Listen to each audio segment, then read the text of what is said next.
The International Monetary Fund (IMF) is urging Zimbabwe to implement a series of reforms to tackle economic instability, with a strong focus on addressing corruption vulnerabilities as a key driver of sustainable growth. Welcome back to Zim News Live YTS, where we give you latest updates about what's transpiring in Zimbabwe. Before you go any further, don't forget to like, subscribe, and turn on the notification bell so that you don't miss any updates from our channel.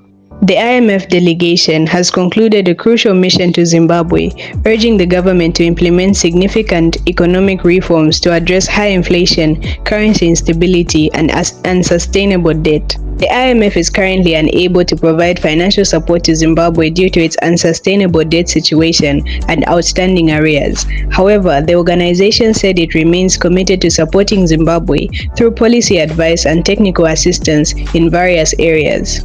In today's news, IMF warns Zimbabwe that its fragile economy hinges on tackling corruption.